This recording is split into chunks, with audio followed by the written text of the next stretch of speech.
Thanks a lot. Muchas gracias. Qué honor que Fukuyama me presente. Tuvimos que haberlo grabado. Muchísimas gracias por la invitación. Beatriz, Brenda, es verdaderamente un honor y un placer estar aquí con ustedes. Yo hablaré desde la política pública.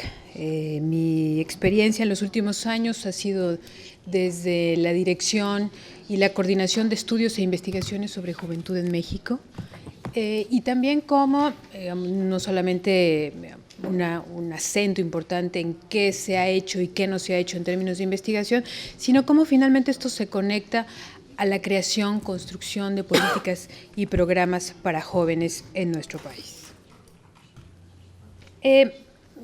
Justo lo que me antecedía, Beatriz, para mí un gran dilema en términos de desde dónde construimos la política pública es justo cómo pensamos estos escenarios de exclusión y desigualdad social, estos escenarios del riesgo social que ya Beck desde hace algunos años nos colocan en debate. Es decir, si nos colocamos ahí, si nos colocamos solamente en el binomio pobreza-violencia, la política pública carecerá por completo de un marco general, de un marco, digamos, mucho más adecuado para la construcción de políticas adecuadas para jóvenes. Actualmente el Instituto Mexicano de la Juventud, que es el ente nacional que pretende dirigir la política hacia los jóvenes, digamos, la política en términos generales, no solamente programas y acciones puntuales, es delinear las nuevas formas en cómo entendemos lo juvenil, cómo pensamos a los jóvenes y cómo podemos trabajar con ellos. Por lo tanto, digamos, partimos, hay una noción, me parece a mí, generalizada, en la mayor parte de las oficinas gubernamentales en México, y me atrevería a decir que en América Latina, un estigma sobre lo que significa ser joven, ¿no? Tanto en México ya hay muchos datos con lo cual podemos confirmar que si lo de Baltimore nos enseña ahora que la violencia y la policía se exacerba con los negros, en México es hacia los jóvenes, fundamentalmente a los jóvenes de sectores pobres, de sectores excluidos, morenos, por supuesto. No hay un estereotipo, un estigma social que se crea gracias a los medios de comunicación. Por supuesto, el otro binomio de este gran estigma son los circuitos ya ancestrales, diría yo, de pobreza y de exclusión social. México tiene en este momento un poco más de 38 millones de jóvenes.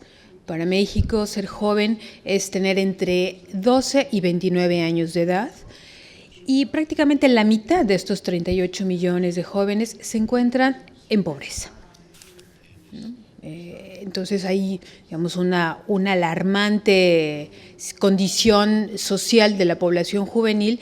¿Y qué hacemos con ello? ¿Cómo interactuamos con estas grandes poblaciones, no solamente urbanas, sino dispersas en todo el territorio nacional, que carecen de los servicios mínimos para poder solventar sus necesidades primarias?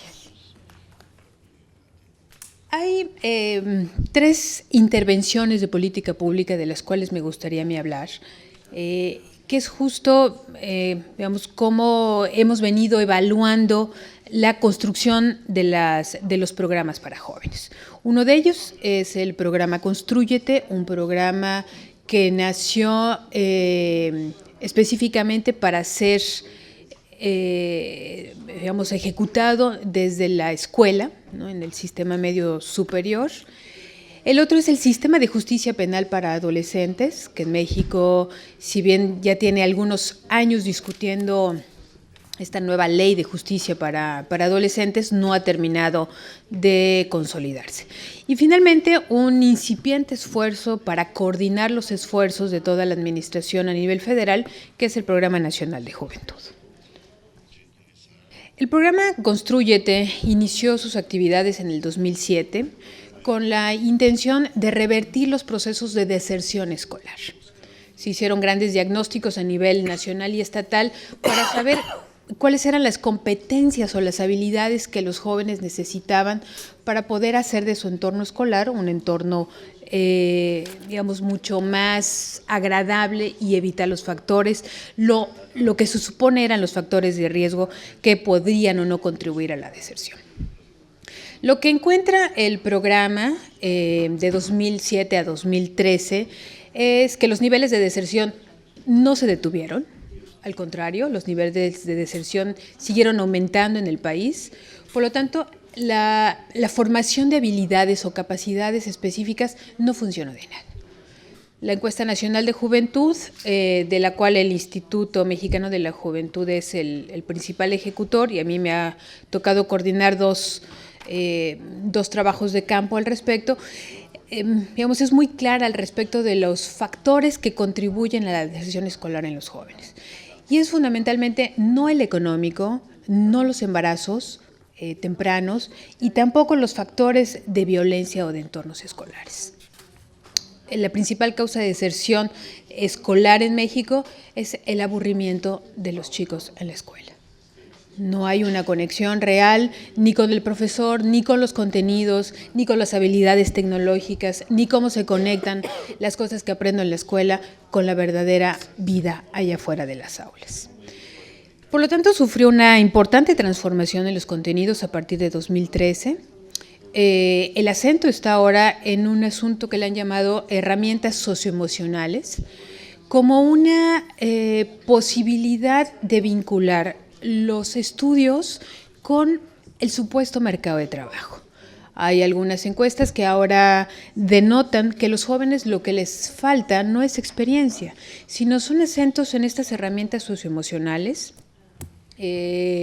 pensar en metas positivas, pensar en empatía, pensar en relaciones positivas y en decisiones responsables, soft skills.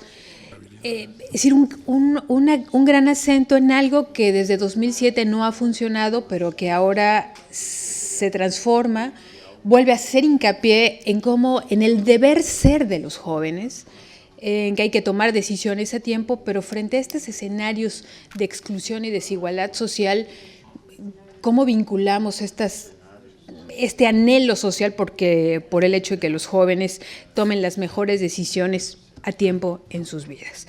Por supuesto, el ánimo está también en la reducción de la violencia escolar, ¿no? Pero únicamente visto, digamos, no el entorno escolar en su conjunto, sino la reducción de la violencia al interior de los salones de clase. Este es el programa Constrúyete. El Sistema Integral de Justicia para Adolescentes. En 2005 en México hubo una gran reforma constitucional para poder tener finalmente un esquema nacional de cómo nuestro sistema de justicia puede enfocarse específicamente a adolescentes, o lo que se ha venido llamando los menores infractores. Actualmente la intención es que los jóvenes puedan ser juzgados como adolescentes y ser juzgados como adultos a partir de los 18 años. Entonces, homologar inicialmente esto a nivel nacional. Se hizo, por lo tanto, insisto, una reforma constitucional del 2005. De 2005 a 2012, más de 6 años, ¿no? La intención era llevar a cabo todos los cambios legales a nivel estatal derivados de esta reforma. Es decir, crear los ministerios públicos y todas las leyes secundarias a nivel subnacional para que esto pudiera ser implementado. Desafortunadamente, el año pasado tuvimos un nuevo Código de Procedimientos Penales que ha impedido que el sistema de justicia para adolescentes pueda ser realidad. Se ha pospuesto nuevamente en el Senado de la República para su efecto hasta el 2016. Es decir, si todo marcha bien, en teoría tendríamos ya en este momento oficinas especiales para adolescentes en todos los estados y en todos los ministerios públicos. Deberíamos tener jueces capacitados en términos de cómo lidiar con los jóvenes y la justicia y, por supuesto, cambios estructurales importantes al nivel de la impartición de justicia en el país. Pero esto aún no ha sucedido, ¿no? Seguimos en ciernes, no hay listas de verificación para saber en qué estados se ha cumplido, en qué estados no se ha cumplido, pero bueno, en su momento el sistema prometía cambios importantes, fundamentalmente ahora con el nuevo informe que se ha presentado ayer en México sobre la justicia cotidiana, cómo los jóvenes pueden encontrar justicia también en su vida cotidiana, no solamente si cometen un delito, sino cómo interactuar con el resto del mundo adulto. En términos, digamos, el gran debate que tenemos ahora nosotros en el Instituto de la Juventud y que intentamos socializar al resto del gobierno es cómo pensar lo juvenil, ¿no? Es decir, no pensar desde el deber ser de los jóvenes, ¿no? Los jóvenes como una linealidad en la vida del ser humano o los anhelos sociales que tenemos hacia ellos, ¿no? Hay un tema también detrás de estas dos grandes políticas, tanto el sistema Constrúyete vinculado a la escuela como el sistema de justicia penal, que tiene detrás de sí la idea de que el ocio y el tiempo libre deben ser bien utilizados, ¿no? Es decir, que no haya conflictos en términos de si los jóvenes no saben qué hacer con su tiempo, bueno, no estén delinquiendo, no sean sujetos peligrosos, ¿no? Este vínculo de lo juvenil con la peligrosidad que se hace en México. Dan de hecho, por supuesto, que tenemos un entorno social violento y adverso para que los jóvenes puedan desenvolverse, por lo tanto hay que crear leyes y reglamentos para que esto no suceda. Una resolución de conflictos no en términos del desaprendizaje de la violencia y algunas de las muchas enseñanzas que Colombia ha hecho al respecto, sino en términos de finalmente cómo hacemos que las leyes o los reglamentos surtan efecto. Por lo tanto, en México me parece hay una normalización en términos no solo de la violencia que sucede al respecto de la guerra contra el narcotráfico, sino en términos de la vida cotidiana, la resolución de conflictos al interior de la familia, de la escuela, del entorno comunitario o los entornos laborales, parte no de supuestos de democracia deliberativa, sino de supuestos de violencia, del ejercicio del poder per se. Finalmente, contarles un poco la experiencia del Programa Nacional de Juventud, ¿no? Que intentamos apelar a un enfoque integrador, un enfoque de derechos, ¿no? Es decir, si lo que tenemos enfrente son jóvenes en procesos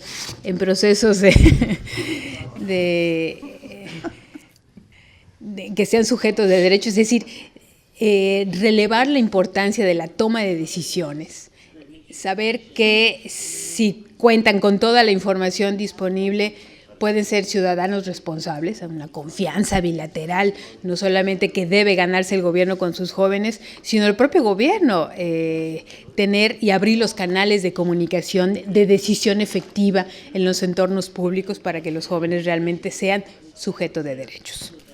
Intenta hacer un ordenamiento programático en este anhelo de cuál es la visión que debemos tener sobre los jóvenes, su heterogeneidad, su diversidad, su toma de decisiones, la posibilidad de transiciones educativas más felices, laborales más felices, ¿no? En ese anhelo está redimensionado el nuevo Programa Nacional de Juventud. Y por supuesto un tema que tiene que ver con la rendición de cuentas en dos sentidos.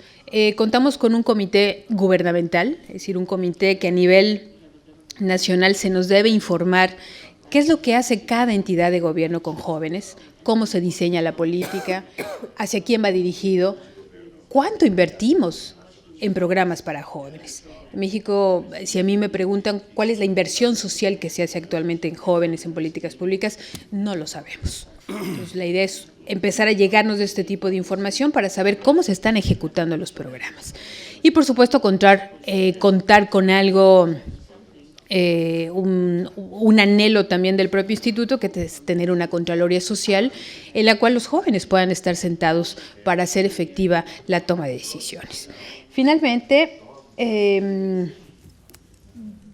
un asunto que hemos venido trabajando, dos temas nada más finales para contarles lo que estamos haciendo, Es un tema de capacitación específica para burócratas, quienes trabajan cotidianamente con jóvenes. Lo que hemos llamado un vínculo intergeneracional, finalmente el diseño de las políticas públicas, el diseño de mejores esquemas de seguridad, mejores esquemas policíacos, mejores esquemas de salud dirigidos a jóvenes, no podrán ser realmente efectivos si quienes ejecutan la política no entienden cómo trabajar con jóvenes. Esto es los policías, los médicos, las enfermeras, los maestros, los jueces. Cómo realmente cambiamos estos nuevos escenarios del ejercicio cotidiano de la política pública. Y un tema también del que carece México y que estamos ahora también trabajando es una ley general de juventud. Si bien existen grandes ordenamientos legales para toda la población, no existe un esquema específico al cual los jóvenes puedan apelar para el ejercicio cotidiano de sus derechos, ¿no? ¿Cómo hacerlo? La Constitución marca, por supuesto, que tengo derecho a la salud, al empleo, a la educación, pero ¿cómo como sujeto de derecho me empodero de eso y le reclamo a alguien, ¿no? Es un poco el anhelo de la Ley General de Juventud. Bueno, antes de que me saquen la tarjeta roja, aquí lo dejo. Muchísimas gracias, a sus órdenes.